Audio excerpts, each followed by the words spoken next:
వందే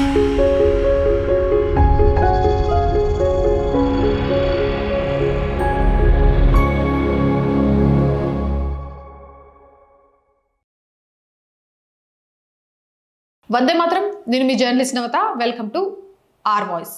Israel, America, Iran దేశాల మధ్య యుద్ధం నేపథ్యంలో ఈ షియాలు సున్నీల గురించి మాట్లాడుకోవడం అనేది వస్తుంది.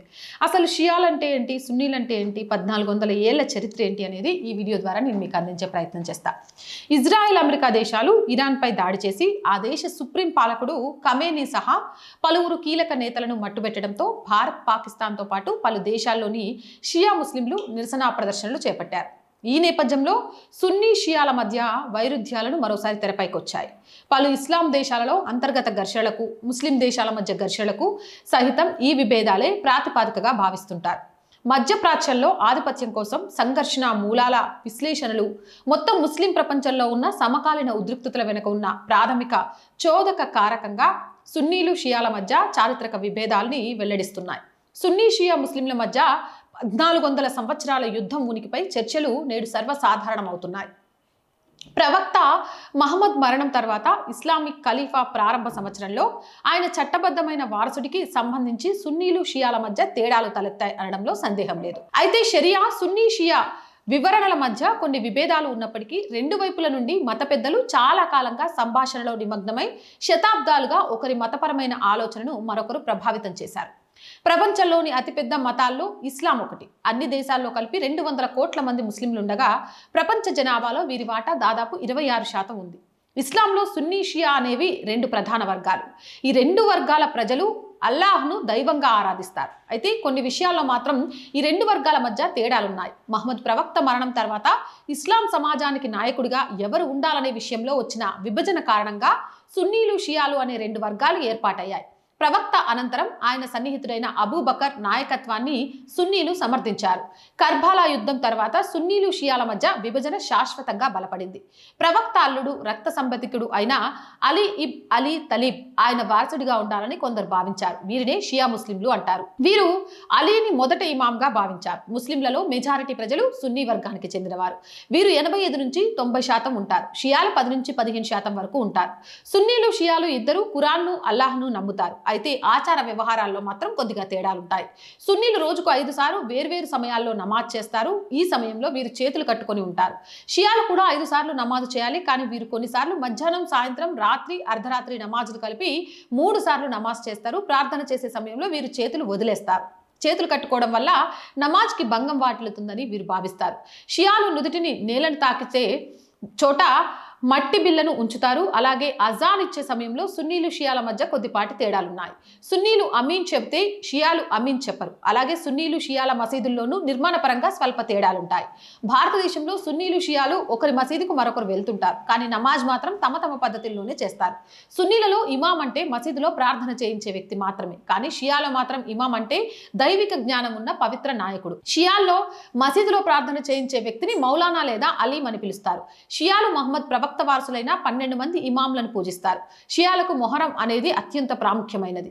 మహమ్మద్ ప్రవక్త మనవడు కర్బల్లా యుద్ధంలో వీరమరణం పొందగా ఆయన మరణాన్ని తలుచుకుంటూ షియాలు శోకతప్త ప్రదర్శనలు చేస్తారు. సున్నీలు సైతం దీన్ని గౌరవిస్తారు, కానీ అంత తీవ్రంగా స్మరించరు.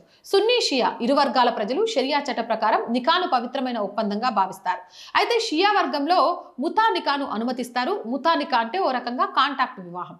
నిర్దిష్ట గడువు ముగిసిన తర్వాత ఆ పెళ్లి రద్దవుతుంది. అలాగే నికాకు సాక్షుల విషయంలోనూ సున్నీ షియాల మధ్య కొద్దిపాటి తేడాలున్నాయి. షియా మౌలానాలు తలపాగాను ధరిస్తారు. ప్రవక్త వంశానికి చెందిన వారు నల్లని తలపాగా ధరిస్తే ఇతరులు తెల్లని తలపాగా ధరిస్తారు. అలాగే సున్నీ ఇమాంలు తెలుపు రంగు తలపాగా లేదా టోపీ ధరిస్తారు. మెహరాం నెలలో ఇమాం హుస్సేన్ త్యాగాన్ని స్మరిస్తూ షియాలు నలుపు రంగు దుస్తులు ధరిస్తారు. సున్నీ వర్గానికి చెందిన పురుషులు తెలుపు, ఆకుపచ్చ రంగు దుస్తులను ప్రాధాన్యత ఇస్తారు. ఇరు వర్గాలకు చెందిన మహిళలు హిజాబ్ ధరిస్తారు. షియాల ప్రాబల్యం ఉండే ఇరాన్ లాంటి దేశాల్లో మహిళలు తల నుంచి పాదాల వరకు కప్పి ఉంచే నల్లటి వస్త్రం ధరిస్తారు. ప్రపంచంలో అత్యధికంగా షియా ముస్లింలు ఉన్న దేశం ఇరాన్. ఈ దేశంలో 90% మందికి పైగా షియా ముస్లింలే.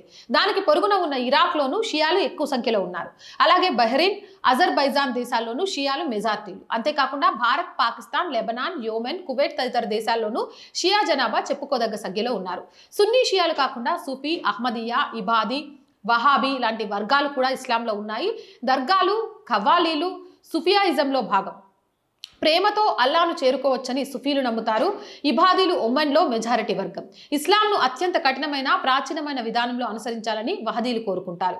సున్నీలు షియాలు ఇద్దరు మహమ్మద్, అహ్మద్, ముస్తఫా లాంటి పేర్లను పెట్టుకుంటారు. కానీ షియా వర్గానికి చెందిన వారు 12 మంది ఇమాంల పేర్లను, వారి కుటుంబ సభ్యుల పేర్లను పెట్టుకోవడానికి ఇష్టపడతారు. అలీ, హుస్సేన్, జాఫర్, రిజా, నకీ, ఫాతిమా, జైనాబ్ మొదలైన పేర్లు షియా ముస్లింలలో ఎక్కువగా ఉంటాయి. సయ్యద్ అనే పేర్లు ఇరు వర్గాల వారు పెట్టుకుంటారు. అయితే షియాలో సయ్యద్ అనే పేరుకు చాలా ప్రాధాన్యం ఉంటుంది. నక్వీ, రిజ్వీ అలాగే జైదీ అనేవి షియా ఉపవర్గాలను లేదా ఇమాంల వంశ క్రమాన్ని సూచిస్తాయి. అలాగే సున్నీలు మహమ్మద్ ప్రవక్త పేరుతో పాటు ఆయన ప్రధాన అనుచరులైన అబూబకర్, ఉమర్, ఉస్మాన్ల పేర్లను కూడా పెట్టుకుంటారు. సిద్దుకి, ఫారూఖీ, ఉస్మాని అనేవి వరుసగా అబూబకర్ సిద్దికి, ఉమర్ ఫారూక్, ఉస్మాన్ గనీల వంశం లేదా వారిని అనుసరించేవారు అని సూచిస్తుంది. ఇవి సున్నీల్లో మాత్రమే కనిపిస్తాయి. ఆయిషా, అబ్దుల్ రెహమాన్ తదితర పేర్లు సున్నీల్లో ఎక్కువగా కనిపిస్తాయి. ఆయిషా అనేది మహమ్మద్ ప్రవక్త భార్య పేరు. ఈ పేరును షియాలు సాధారణంగా పెట్టుకోరు. ఇదనమాట సున్నీలకు షియాలకు ఉన్న తేడా. వీళ్ళే కాదు, ఇంకా ఎన్ని వర్గాలు ఉన్నాయి ముస్లింలలో. విన్నారు కదా, ఇన్ని వర్గాలున్నా మేము ముస్లింలము అని చెప్పుకుంటున్నారు. కానీ కులాల కుంపటిలో నలిగిపోతోంది హిందువులు. కాబట్టి తేడాలు తెలియజేయడం కోసం ఈ వీడియోని చేయడం జరిగింది. దీనిపై మీ అభిప్రాయాన్ని కామెంట్ చేయండి. మోర్ వీడియోస్ కోసం ఛానల్ని సబ్స్క్రైబ్ చేయండి. మోర్ వీడియోస్ కోసం ఛానల్ వెంటనే సబ్స్క్రైబ్ చేయండి. అండ్ రోజు చెప్తుందేనండి, ఆర్ గ్రూప్ ఆఫ్ ఛానల్స్ మీ అందరికీ తెలుసు. R voice, R political, R Sanskriti 3 మన ఛానల్సే. So please subscribe our channels. Content బాగుంది అనిపిస్తే లైక్ చేయండి, షేర్ చేయండి. ఆర్థికంగా సపోర్ట్ చేయాలి అనుకుంటే ఆర్ వాయిస్కి సబ్స్క్రిప్షన్ పక్కనే జాయిన్ అనే బటన్ ఉంది. 1 to 5 లెవెల్స్ ఉన్నాయి. ఏదో ఒక లెవెల్లో సపోర్ట్ చేయండి. లేదా స్క్రీన్ మీద గూగుల్ పే, ఫోన్పేతో పాటు అకౌంట్ డీటెయిల్స్ ఉన్నాయి. మీకు తోచిన సహాయాన్ని అందించవచ్చు. వ్యాపార ప్రకటనల కోసం 8328500576 నెంబర్ని సంప్రదించండి. జై హింద్, జై భారత్.